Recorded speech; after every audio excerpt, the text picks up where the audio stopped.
¿Qué tal? Estamos en las lecciones de primera. Yo soy Ricardo Zambrana, Zambranitis. El próximo lunes 21 de agosto, una pequeña parte de Estados Unidos va a poder ver lo que se conoce como un eclipse total de sol. Esto ocurre cuando la luna se antepone entre la Tierra y el Sol y una pequeña parte del planeta en determinado momento ve como el Sol se tapa totalmente gracias a la luna.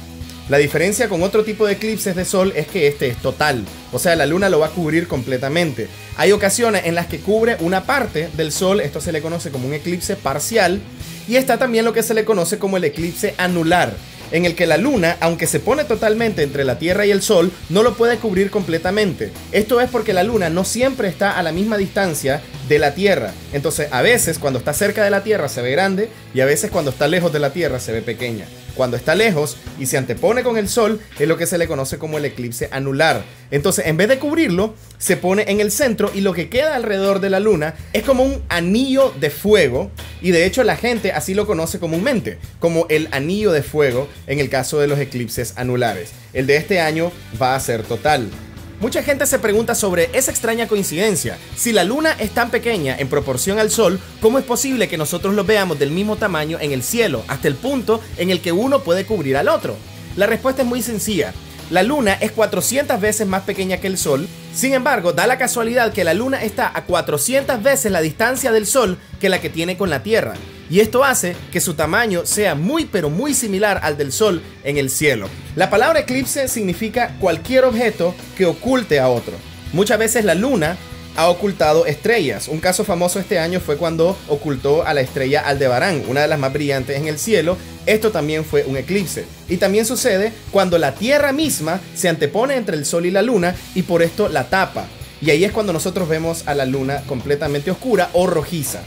¿Cuál es la diferencia en este caso con los eclipses de sol y por qué los eclipses de sol son tan raros entonces? Pues en primer lugar, no es que sean raros.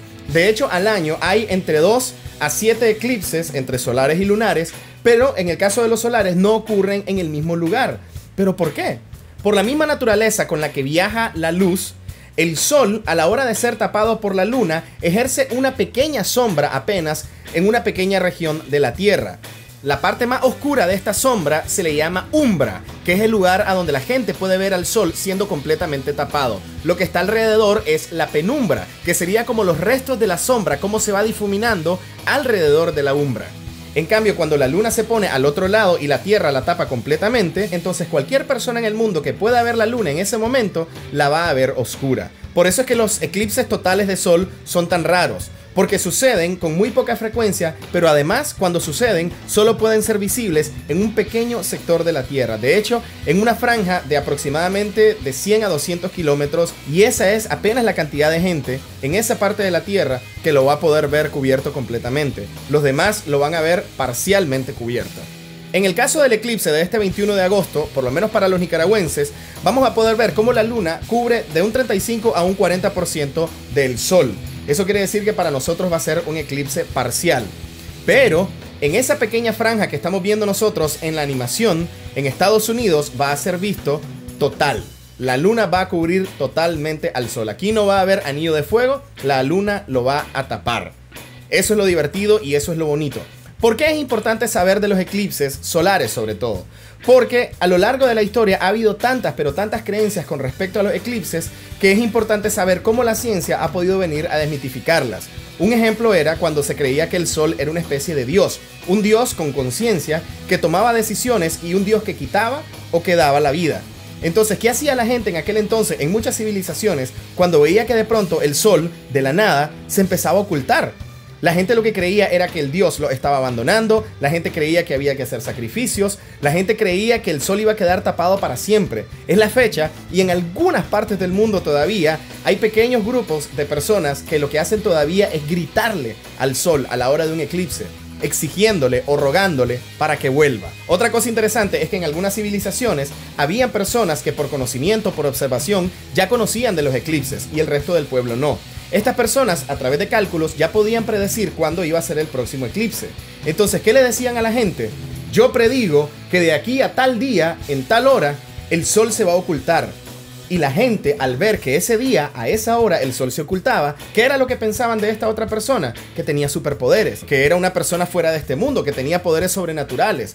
Y así era como también se manipulaban a las masas. De hecho, en muchas civilizaciones, la mejor manera que tenían de manipular al resto del pueblo era a través del conocimiento. Entonces los eclipses no son ningún tipo de señal sobrenatural, no son ningún tipo de señal divina, no son ningún tipo de presagio del fin del mundo. Existen un montón de personas que dicen de que es una señal del fin del mundo, pero ha habido tantos eclipses a lo largo de la historia y aquí estamos todavía. Así que no confíen en toda esa información apocalíptica que ustedes ven en las redes. Si una fuente les dice cada 6 meses que el mundo se va a acabar y seguimos aquí, por lógica debemos deducir que esa fuente no es muy confiable.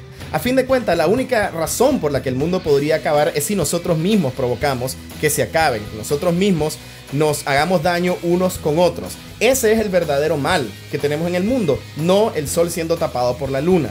Existen varios mitos con respecto a los eclipses. Se cree que afectan a las mujeres embarazadas. Esto también es falso. Científicamente ya se ha comprobado de que los rayos del sol tienen el mismo efecto en nosotros un día de eclipse que un día que no hay eclipse. O sea que si a ustedes les hace daño salir al sol porque nos puede quemar la piel, porque nos puede dar insolación, lo mismo puede pasar a la hora de un eclipse. Lo que nunca tienen que hacer, ya sea en un eclipse o cualquier otro día, es mirar directamente al sol. Tampoco se recomienda usar lentes oscuros, lo que usábamos nosotros antes, que era la parte interna de un disquete. Hay lentes especiales para ver el sol. También pueden hacer un agujero en un papel para que ustedes puedan ver el reflejo de cómo el sol va siendo tapado por la luna. Y en Nicaragua, aunque no vamos a ver un eclipse total, sí puede ser una muy buena oportunidad para que nosotros, con las medidas de seguridad necesarias, podamos disfrutar de este fenómeno. El eclipse no viene a predecir nada malo, no viene a hacer nada malo. El eclipse es un espectáculo de la naturaleza que nosotros podemos disfrutar si tomamos las medidas adecuadas. Yo les recomiendo, por supuesto, buscar toda la información que puedan en el internet. En Nicaragua se están haciendo muchísimas charlas. La gente de ANASA, de la Asociación Nicaragüense de Astrónomos Aficionados, está realizando varias y todos podemos ser parte de este bonito evento. Y que valoremos, por supuesto, los eclipses de sol por lo que son: un espectáculo universal que nosotros como seres humanos podemos disfrutar.